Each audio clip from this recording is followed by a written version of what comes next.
أشهد أن لا إله إلا الله وحده لا شريك له وأشهد أن محمدا عبده ورسوله أما بعد فأعوذ بالله من الشيطان الرجيم بسم الله الرحمن الرحيم الحمد لله رب العالمين الرحمن الرحيم مالك يوم الدين إياك نعبد وإياك نستعين اهدنا الصراط المستقيم صراط الذين أنعمت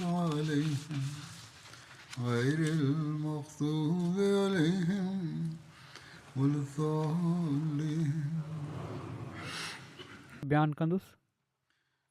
इन मौक़े ते असहाबनि जी पहरे ते ड्यूटी लॻाई वई हुई।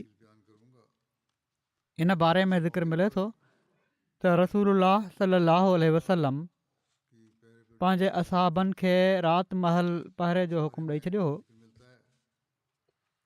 रोज़ पहरो लॻंदो हो। 3 माण्हू वारी वारी पहरो ॾींदा हुआ, जिन में हज़रत औस बिन खौली, इबाद बिन बिशर ऐं मोहम्मद बिन मसलमा हुआ।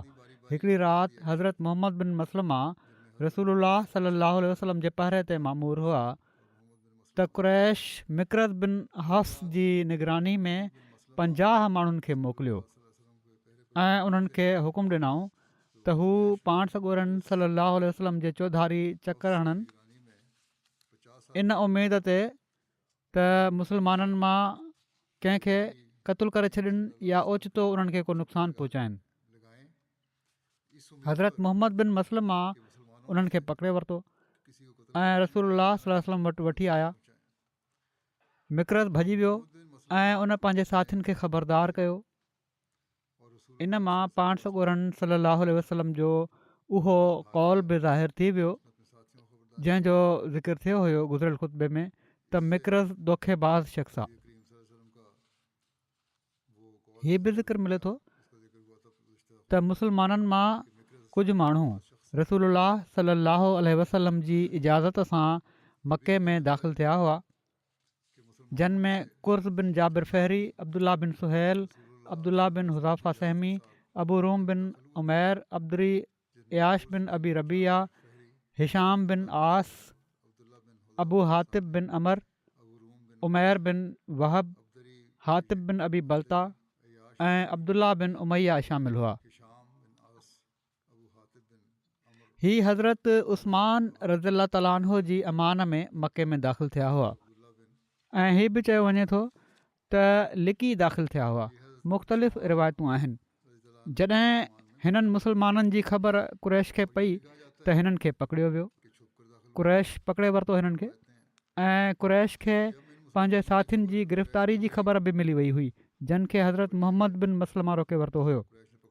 जॾहिं क़ुरैश खे ख़बर पई त हिननि जा 50 माण्हू मुस्लमाननि जा क़ैदी थी विया आहिनि, पोइ क़ुरैश जो हिकिड़ो ॿियो हथियारबंद टोलो पाण सॻोरनि सल्लल्लाहु अलैहि वसल्लम ऐं हुज़ूर जे असहाब ॾांहुं आयो ऐं मुस्लमाननि ते हमिलो करे ॾिनई। हू तीर ऐं पथर उछलण लॻा। मुशरिकनि जे 12 शह सवारनि खे मुस्लमाननि गिरफ़्तार करे वरितो ऐं मुस्लमाननि मां हज़रत इब्न ज़ुनैम शहीद थी विया। क़ुरैश हिननि खे तीर हणी क़तलु करे छॾियो हो। पोइ क़ुरैश हिकिड़ो टोलो पाण सॻोरनि सल्लल्लाहु अलैहि वसल्लम ॾांहुं मोकिलियो, जिन में सुहैल बिन अमर बि हो। पाण सॻोरनि सल्लल्लाहु अलैहि वसल्लम जीअं ई परे खां उनखे ॾिठो त असहाबनि खे फ़रमायाऊं त सुहैल जे ज़रिए तव्हांजो मामिलो सहल माना त सवलो थी वियो आहे। उन वक़्तु सुहैल रसूलुल्लाह सल्लल्लाहु अलैहि वसल्लम वटि पहुची चयो त तव्हांजे साथियुनि माना त उस्मान ऐं ॿियनि 10 असहाबनि खे क़ैद करणु ऐं असांजे कुझु माण्हुनि जे तव्हां सां मुक़ाबिलो करण जो जेको मामिलो आहे इन में असांजो को तजुर्बेकार माण्हू शरीक कोन्हे। असांखे जॾहिं इन ॻाल्हि जी ख़बर पई आहे त असांखे इहा ॻाल्हि तमामु ख़राबु लॻी। असांखे इन जे बारे में का ख़बर कान्हे। इहो असां मां ओबाश माण्हुनि जो कमु हो। तंहिं करे असांजा जेके माण्हू तव्हां ॿई भेरे पकड़िया आहिनि उन्हनि खे असां वटि वापसि मोकिले छॾियो। पाण फरमायाऊं मां उन्हनि खे ओॾी महिल ताईं न मोकिलींदुसि जेसि ताईं तव्हां मुंहिंजे साथियुनि खे न छॾींदव। इन ते उन्हनि सभिनी माण्हुनि चयो त ठीकु आहे, असां उन्हनि खे छॾे था ॾियूं। इन ते कुरैश हज़रत उस्मान ऐं बाक़ी 10 असहाबनि खे वापसि मोकिले छॾियो। उन वक़्तु पाण सॻोरन सल्लल्लाहु अलैहि वसल्लम बि हिननि जे माण्हुनि खे छॾे ॾिनो। जहिड़ो की हाणे ई ॻाल्हि थी आहे, पहिरियां बि ॿुधाए चुको आहियां गुज़िरियल ख़ुतबे में हज़रत उस्मान जे बारे में त काफ़रनि पकिड़े वरितो हुयो। ऐं जॾहिं हीअ ख़बर पाण सॻोरन सल्लल्लाहु अलैहि वसल्लम ताईं पहुती त पाण सॻोरन सल्लल्लाहु अलैहि वसल्लम असहाबनि खां हिकिड़ी बैत वरिती हुई, हिकिड़ो अहद वरितो हुयो जंहिंखे बैत रिज़वान चवंदा आहिनि। जॾहिं कुरैश खे इन जो तफ़सील ही आहे त जॾहिं कुरैश खे हुदैबिया जी इन बैत जो हाल मालूम थियो त उहे माण्हू ॾाढो ड्रिना। उन्हनि खे बि ख़बर पइजी वई त हीअ बैत थी वई आहे। पाण सॻोरन सल्लल्लाहु अलैहि वसल्लम हिकिड़ो अहद वरितो आहे सभिनी मुस्लमाननि खां ऐं उन्हनि जे सियाणनि माण्हुनि सलाह ॾिनी त सुलह करणु मुनासिबु हूंदो। माना त हिन साल हीअं सुलह कयो वञे, हीअ चयो वञे त हिन साल तव्हां वापसि मोटी वञो ऐं ईंदड़ साल अची 3 ॾींहं मके में तरसी सघो था, पर तव्हां सां गॾु सिर्फ़ु हिकिड़े सुवार जा जेके हिकिड़े सुवार जा ज़रूरी हथियार हूंदा आहिनि, माना त म्याणनि में पयल तलवार ऐं कमानूं हुजनि, इन खां अलावा कुझु न हूंदो। इन मशवरे खां पोइ कुरैश ॿियो भेरो सुहेल बिन अमर खे मोकिलियो।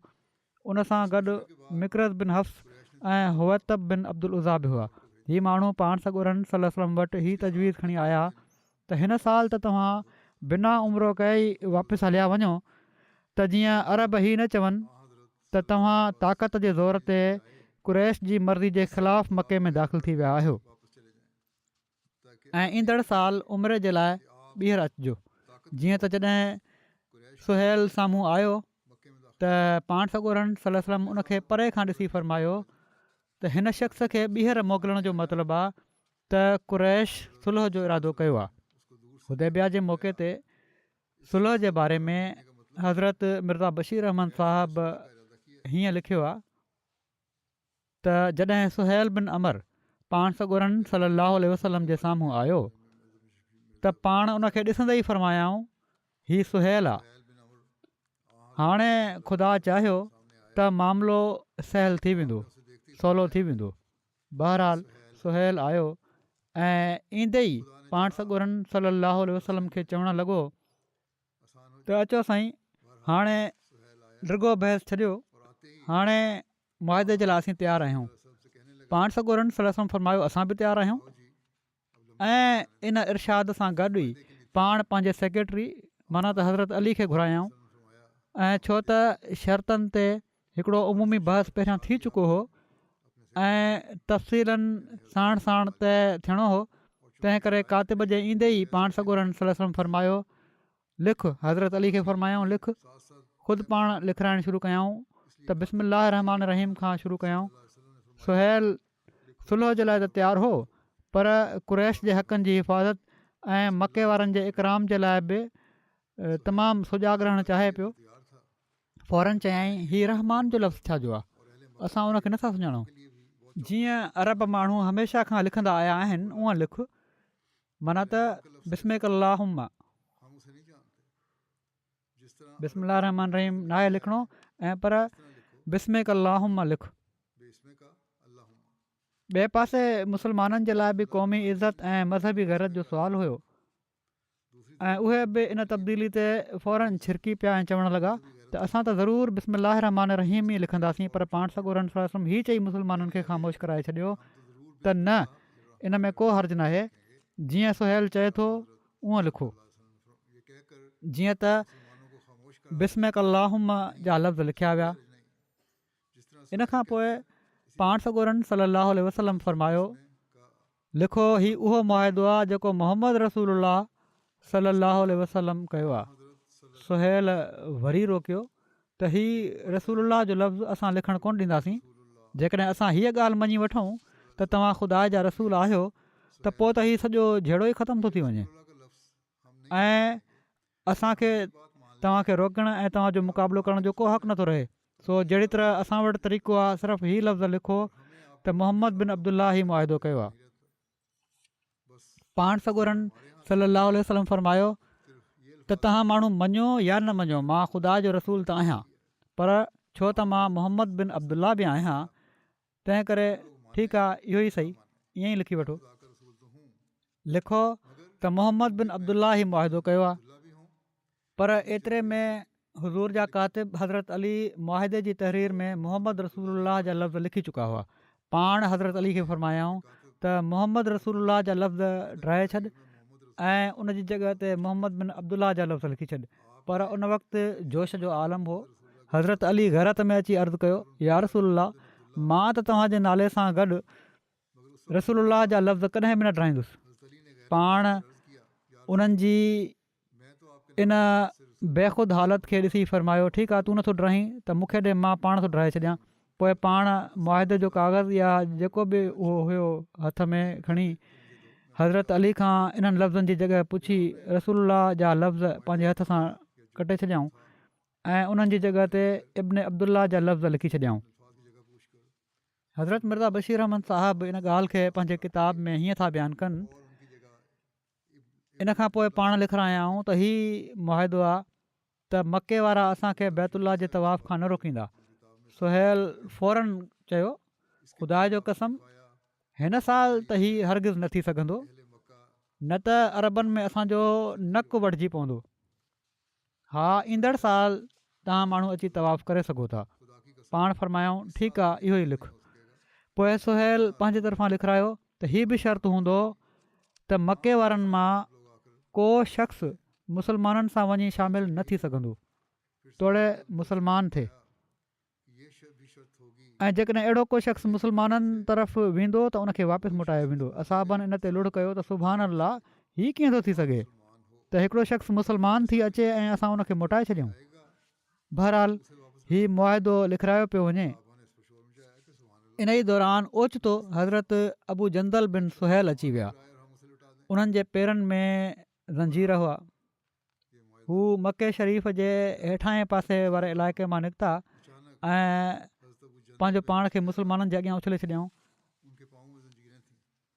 उन्हनि जो पीउ सुहेल जेको मुआदो लिखाए पियो, उन्हनि जा पुट हुआ ऐं मुसलमान थी विया हुआ। उन्हनि जे पीउ सुहेल हिननि खे ज़ंजीरनि में ॿधी क़ैद करे फिटी कयो हुयो ऐं हू क़ैद खाने मां निकिरी आम रस्ते खां बचंदे जबलनि तां थींदे हुदैबिया अची विया हुआ। मुसलमान उन्हनि खे भलीकार चवणु लॻा ऐं मुबारकूं ॾियणु लॻा। जॾहिं हज़रत अबू जंदल जे पीउ सुहेल उन्हनि खे ॾिठो त हू उन्हनि जे पासे बीठो ऐं उन्हनि जे चहिरे ते कंडनि वारी टारी हयईं ऐं ॻिची खां पकिड़े वरिताईं। पोइ चवणु लॻो, ए मोहम्मद सल्लल्लाहु अलैहि वसल्लम, हीउ पहिरियों मामिलो आहे जंहिंजे बारे में तव्हां सां मुआदो कयो आहे। हाणे तूं इनखे वापसि करे छॾ। त रसूलुल्लाह सल्लल्लाहु अलैहि वसल्लम फरमायो, अञा ताईं सुलहनामो मुकमिल नाहे थियो। त सुहेल चयो, अलाह जो कसम, त पोइ मां कंहिं शइ ते बि तव्हां सां सुलह न कंदुसि। पोइ पाण चयाऊं त तव्हां इनखे मुंहिंजे लाइ छॾे ॾियो। पाण सॻोरनि सरसम सिफ़ारिश कई त ठीकु आहे, मुंहिंजे लाइ छॾे ॾिए हिनखे। सुहेल चयो, मां इनखे कंहिं सूरत छॾण वारो न आहियां। पाण चयाऊं, न, तूं इनखे छॾे ॾिए। ॿीहर चयाऊं। सुहेल चयो, मां हरगिज़ ईअं न कंदुसि। मिकरत बिन हफ़्स ऐं हुवैतब बिन अब्दुल उज़ा जेके हुन सां गॾु हुआ, उन्हनि चयो त असां इनखे तव्हांजे लाइ छॾे ॾिनो आहे। ॿिन्ही हज़रत अबू जंदल खे पकिड़े हिकिड़े खेमे में दाख़िल करे छॾियो ऐं इनखे इजाज़त ॾेई छॾियऊं, पर उनजे पीउ सुहेल इनकार करे छॾियो। हज़रत अबू जंदल चयो, ऐं मुसलमाननि जा गिरोह, छा हाणे मूंखे मुशरिकनि ॾांहुं मोटायो वेंदो? हालांकि मां मुसलमान थी करे आयो आहियां। तव्हां उन्हनि मुसीबतुनि खे नथा ॾिसो जेके मूंखे पेश आयूं आहिनि ऐं मूंखे सख़्तु अज़ाब ॾिनो वेंदो हुयो। रसूलुल्लाह सल्लल्लाहु अलैहि वसल्लम आवाज़ बुलंद करे फरमायो, ए अबू जंदल, सबुर कर। ऐं सवाब जी उमेदु रख। बेशक अलाह ताला तुंहिंजे लाइ ऐं तुंहिंजे कमज़ोर साथियुनि जे लाइ कुशादगी ऐं निजात जो रस्तो पैदा करे छॾींदो। असां क़ौम सां सुलह जो मुआदो कयो आहे ऐं असां इन्हनि खे ऐं इन्हनि असांखे अहद ॾिनो आहे ऐं असां दोखो न आहियूं कंदा। इन मौक़े ते हज़रत उमर जे जोश ऐं जज़्बे जो बि ज़िक्र मिले थो। लिखियलु आहे त मुस्लमाननि इन्हनि शर्तनि खे नापसंदि कयो ऐं ॾमिरजी पिया। सुहेल इहे शर्त न हुअण ते सुलह खां इनकार करे छॾियो। जॾहिं उन्हनि सुलह तइ करे वरितो त सिर्फ़ु लिखणु बाक़ी हुयो जो हज़रत उमर बिन ख़ताब रसूल सल्लल्लाहु वटि आया ऐं चयाऊं या रसूल छा असां हक़ ते न आहियूं ऐं हू काफ़िर बातिल ते न आहिनि? पाण फरमायूं छो न? त उन्हनि चयो त छा असांजा मक़तूल जन्नत में न आहिनि ऐं हिननि जा मक़तूल बाहि में न आहिनि? पाण फरमायूं छो न?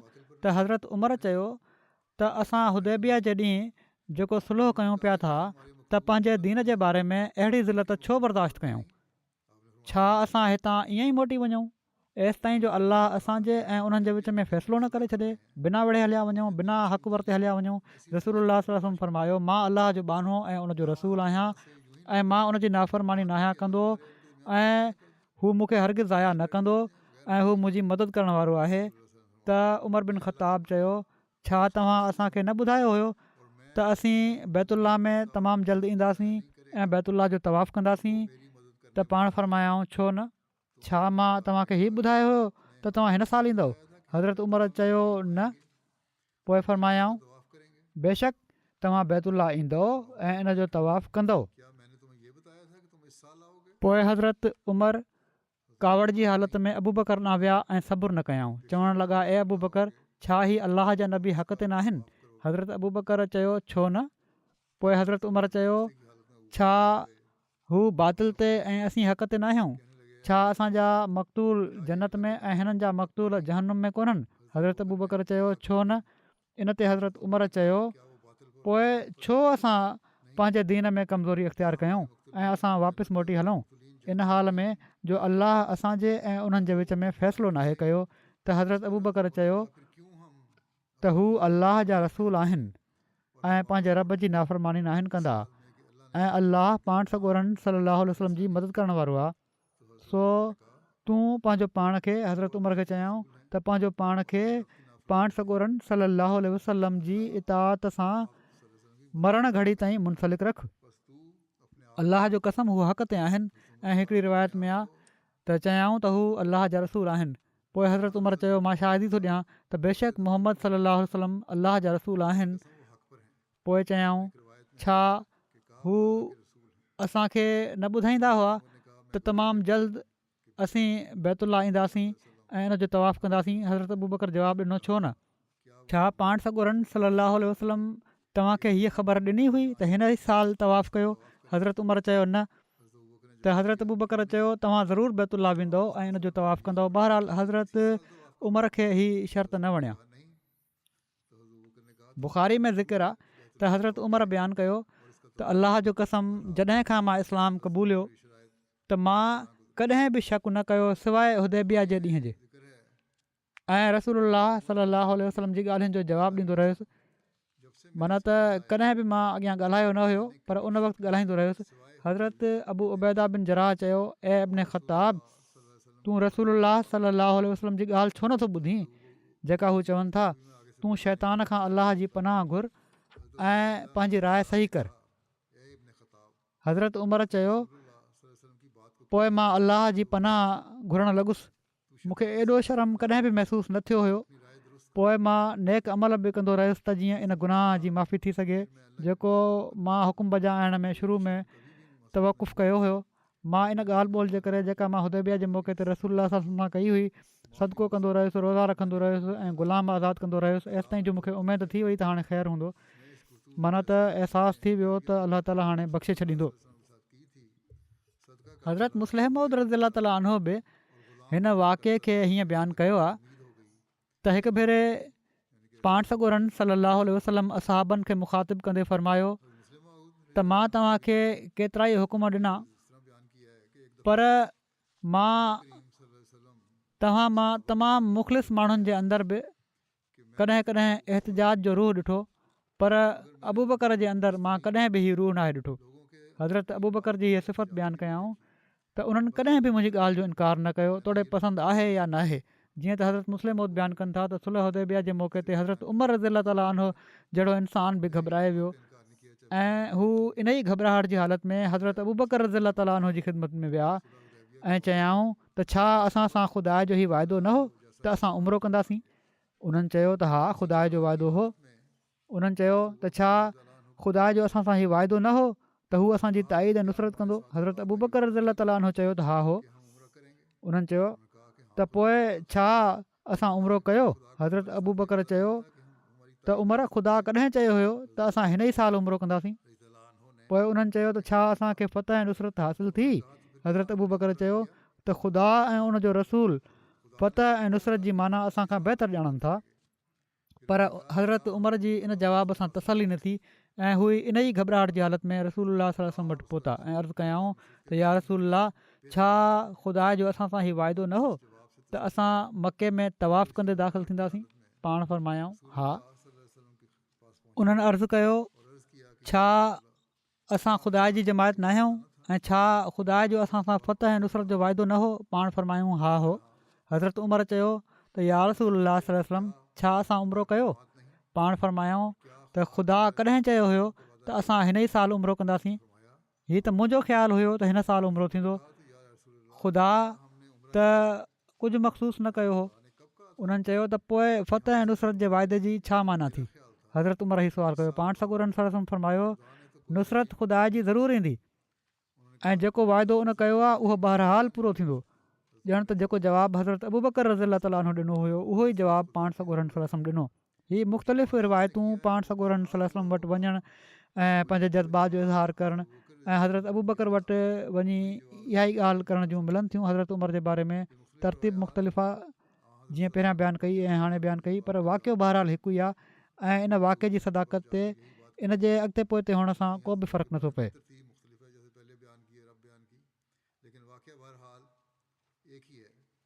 सुलह जे मुआहिदे जी तहरीर जे बारे में सीरत ख़ातमुन नबीयीन में हज़रत मिर्ज़ा बशीर अहमद साहब लिखनि था त बहरहाल वॾे बहस मुबाहिसे खां पोइ हीउ मुआहिदो तकमील ते पहुतो ऐं तक़रीबन हर मामले में पाण सॻोरनि सल्लल्लाहु अलैहि वसल्लम पंहिंजी ॻाल्हि खे छॾे कुरैश जो मुतालबो मञे वरितो ऐं ख़ुदाई मंशा हेठि पंहिंजे इन अहद खे पूरी वफ़ादारी सां पूरो कयाऊं त बैतुल्लाह जे इकराम ख़ातिर कुरैश तरफ़ां जेको बि मुतालबो थींदो उनखे मञियो वेंदो ऐं हर सूरत में हरम जे एतिराम खे क़ाइमु रखियो वेंदो।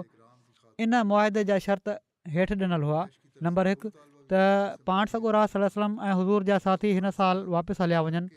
नंबर 2 ईंदड़ साल हू मके में अची उमिरि जी रस्म अदा करे सघनि था, पर सवाइ म्याण में बंदि तलवार जे को हथियार साण न हुजे ऐं मके में 3 ॾींहंनि खां वधीक न तरसनि। नंबर 3 जेकॾहिं को मर्द मके वारनि मां मदीने वञे त तोड़े उहो मुस्लमान ई हुजे, पाण सॻोरा सल्लल्लाहु अलैहि वसल्लम उनखे मदीने में पनाह न ॾियनि ऐं वापसि मोटाए छॾनि।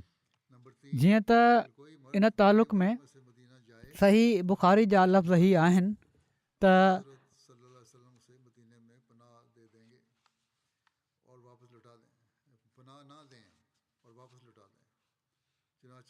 माना त असां मां जेकॾहिं को मर्द तव्हां वटि वञे त तव्हां उनखे वापसि मोटाए छॾींदव, पर जेकॾहिं को मुस्लमान मदीनो छॾे मके में अची वञे त उनखे वापसि न मोटायो वेंदो।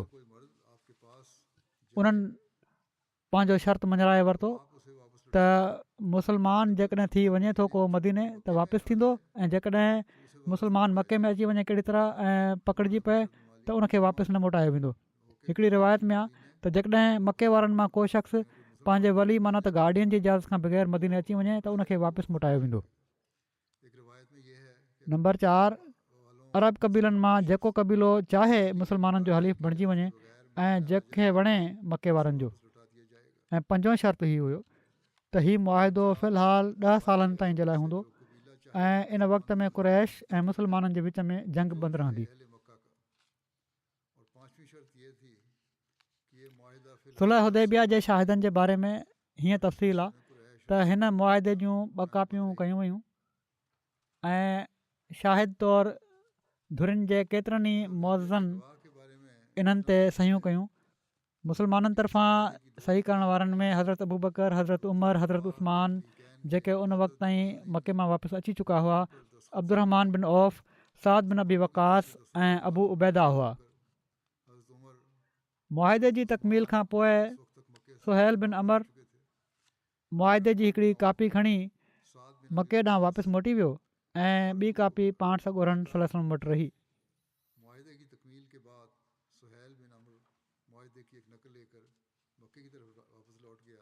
असहाबनि में इज़्तिराब जो बि ज़िक्र मिले थो, जहिड़ो की पहिरियां बि ज़िक्र थी चुको आहे। जॾहिं पाण इन तहरीर जे मामले खां फ़ारिग़ थिया त रसूलुल्लाह सल्लल्लाहु अलैहि वसल्लम पंहिंजे असहाबनि खे फ़रमायो त उथो ऐं पंहिंजा उठनि खे ज़बह कयो, पोइ मथो कुड़ायो। त उन्हनि मां को हिकु बि न उथी बीठो एसि ताईं जो पाण सॻोरन सल्लल्लाहु अलैहि वसल्लम इहा ॻाल्हि 3 भेरा चई। हज़रत मिर्ज़ा बशीर अहमद साहिबु इन खे हीअं बयानु फ़रमायो आहे त जॾहिं सुहैल वापसि हलियो वियो त पाण सॻोरन सल्लल्लाहु अलैहि वसल्लम असहाबनि खे फ़रमायो त हलो हाणे उथो ऐं हिते ई पंहिंजूं क़ुर्बानियूं ज़बह करे मथनि जा वार कुड़ाए छॾियो। क़ुर्बानी खां पोइ मथे जा वार कुड़ाया या कटराया वेंदा आहिनि ऐं वापसी जी तयारी कयो।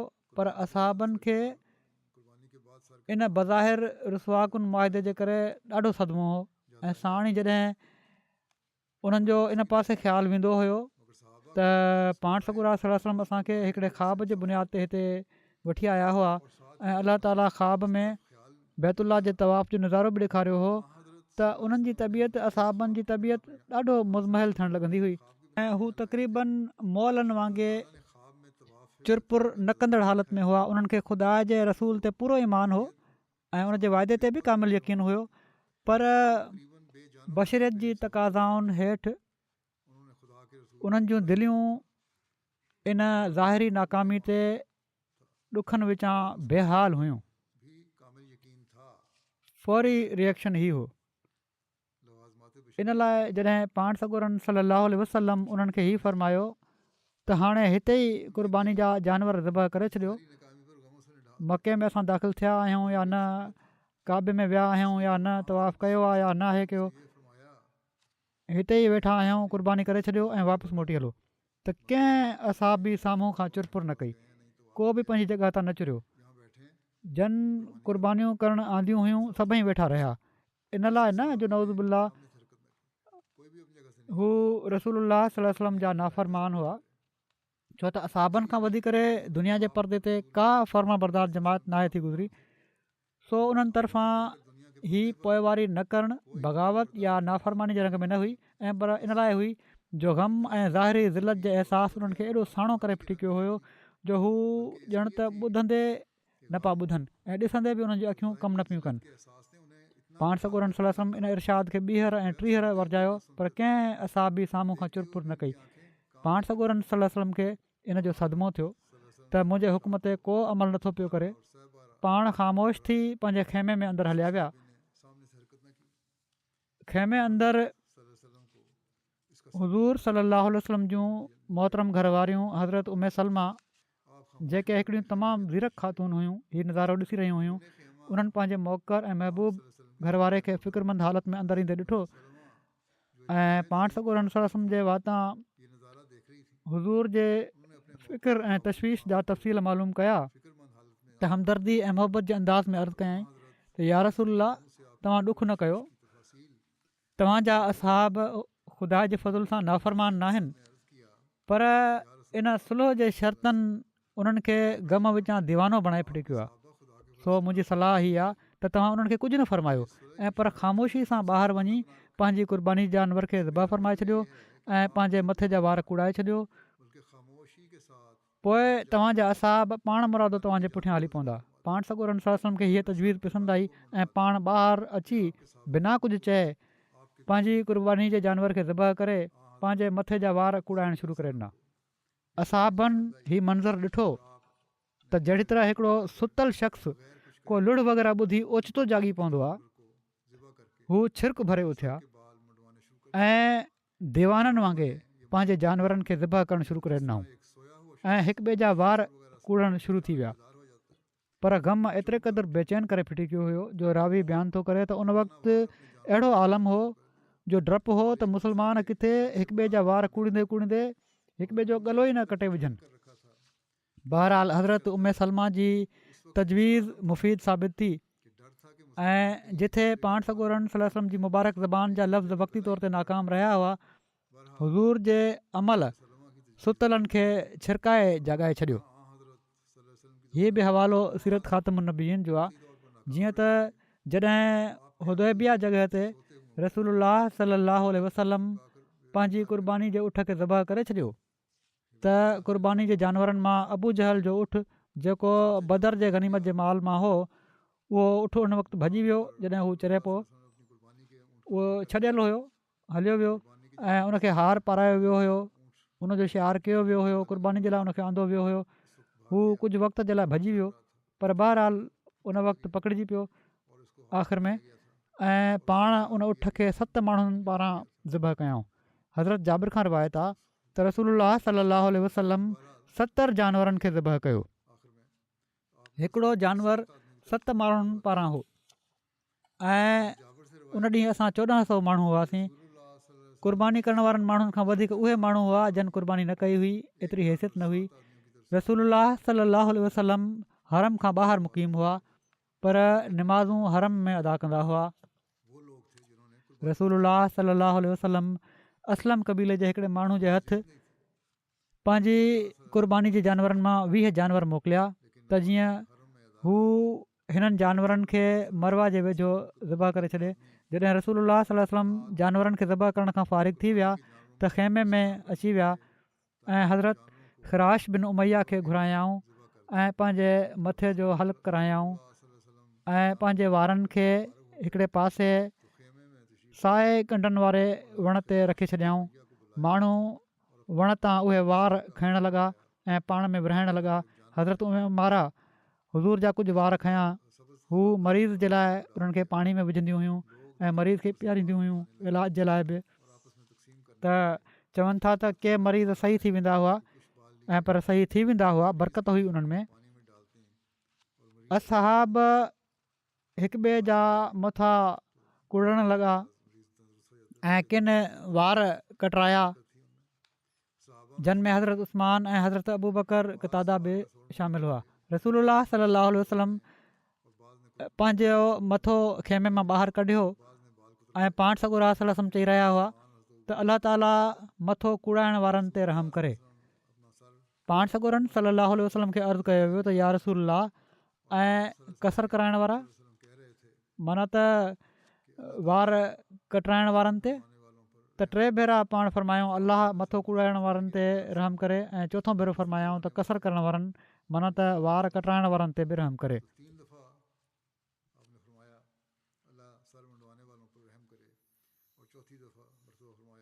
रिवायत आहे त रसूलुल्लाह सल्लल्लाहु अलैहि वसल्लम हुदैबिया में 19 ॾींहंनि ताईं मुक़ीम रहिया ऐं चयो वञे थो त 20 रातियूं क़याम कयाऊं। मोहम्मद बिन उमर ऐं वाक़दी ऐं इब्न साद इन जो ज़िक्र कयो आहे। हज़रत मिर्ज़ा बशीर अहमद साहिबु इन खे हीअं बयानु कयो आहे त क़ुर्बानी वग़ैरह खां फ़ारिग़ थी पाण सॻोरनि सल्लल्लाहु अलैहि वसल्लम मदीने ॾांहुं वापसी जो हुकुम ॾिनो। उन वक़्तु हुज़ूर खे हुदैबिया में आए 20 खां कुझु घटि ॾींहं थिया हुआ। जॾहिं पाण वापसी जे सफ़र में उस्फ़ान जे वेझो कुराउल ग़मीम में पहुता ऐं हीअ राति जो वक़्तु हुयो त ऐलान करे असहाबनि खे गॾु करायाऊं ऐं फ़रमायाऊं अॼु राति मूं ते हिकिड़ी सूरत नाज़िल थी आहे जेका मूंखे दुनिया जी सभिनी शयुनि खां वधीक महबूब आहे ऐं उहा हीअ आहे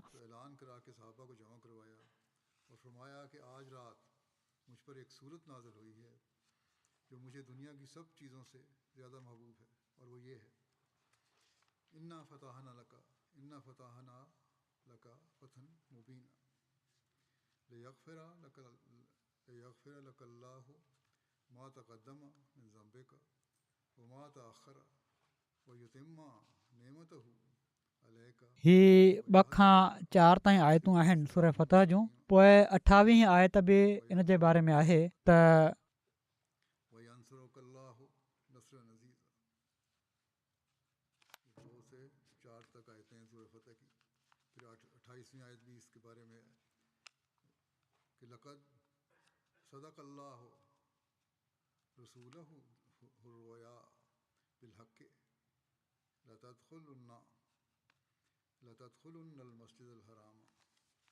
माना त ऐं रसूल असां तोखे हिकिड़ी अज़ीमुशान फ़तह अता कई आहे त जीअं असां तुंहिंजे लाइ हिकिड़े अहिड़े दौर जी शुरूआति कराए छॾियऊं जंहिंमें तुंहिंजनि अॻियुनि पोयनि सभिनी कमज़ोरियुनि ते मग़फ़रत जो परदो पइजी वञे ऐं त जीअं ख़ुदा पंहिंजी नेमत खे तो ते कामिल करे छॾे ऐं तुंहिंजे लाइ कामयाबी जा सिधा रस्ता खोले छॾे ऐं ज़रूरु ख़ुदा ताला तुंहिंजी ज़बरदस्त नुसरत फ़रमाईंदो।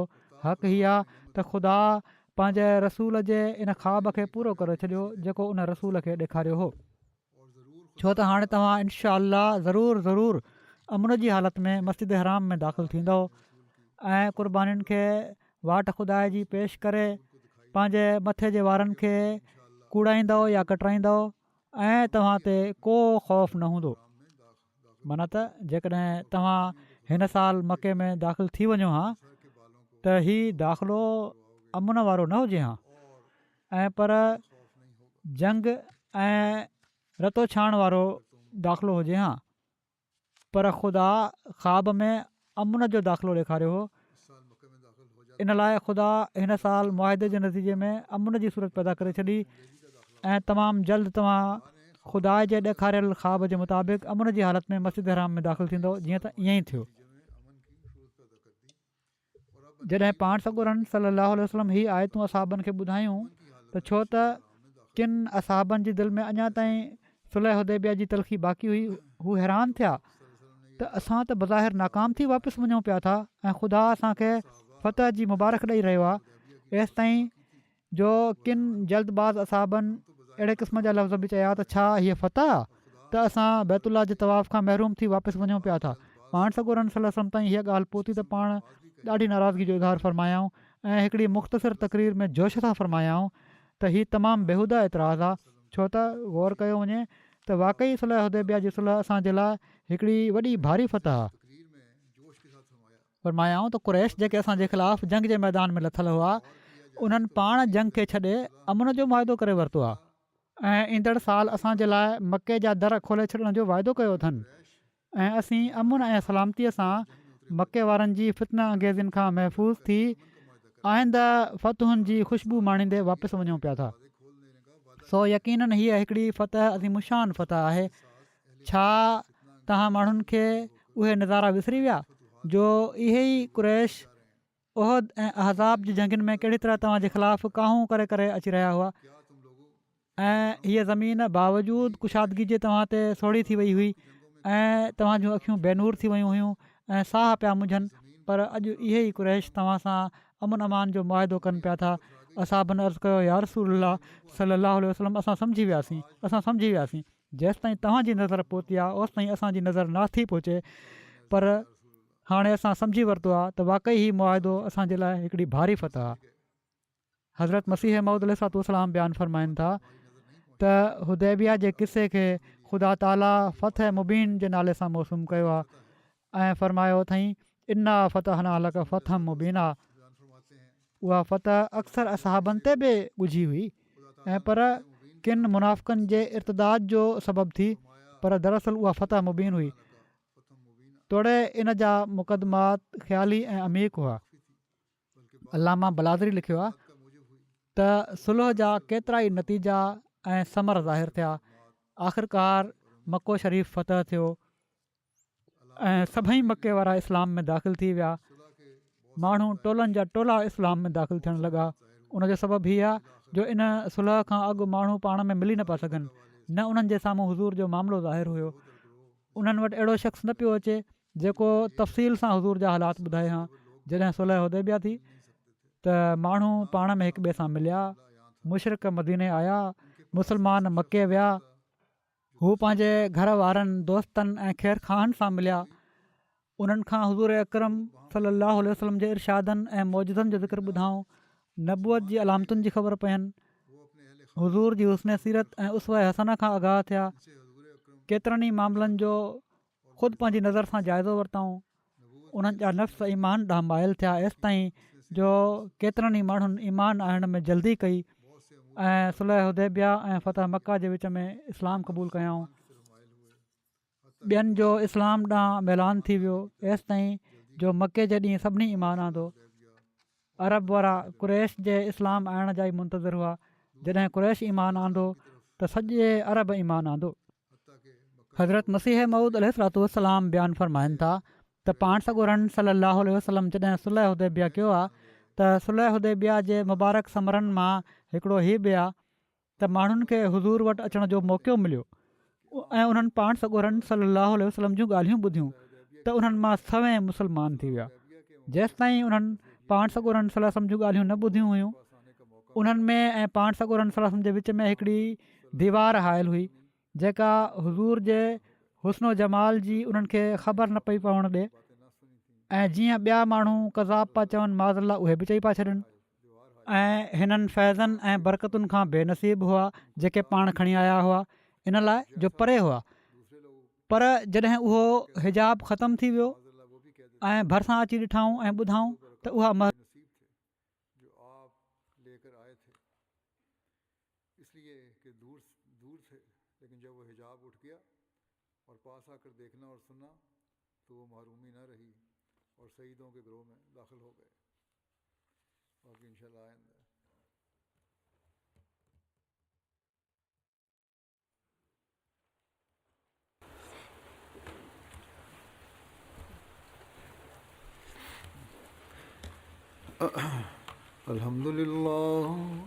Alhamdulillah nahmaduhu wa nasta'inuhu wa nastaghfiruh wa nu'minu bihi wa natawakkalu alayhi wa na'udhu billahi min shururi anfusina wa min sayyiati a'malina man yahdihillahu fala mudilla lahu ومن يضلل فلا هادي له ونشهد أن لا إله إلا الله ونشهد أن محمدا عبده ورسوله عباد الله رحمكم الله إن الله يأمر بالعدل والإحسان وإيتاء ذي القربى وينهى عن الفحشاء والمنكر والبغي يعظكم لعلكم تذكرون واذكروا الله يذكركم وادعوه يستجب لكم ولذكر الله أكبر.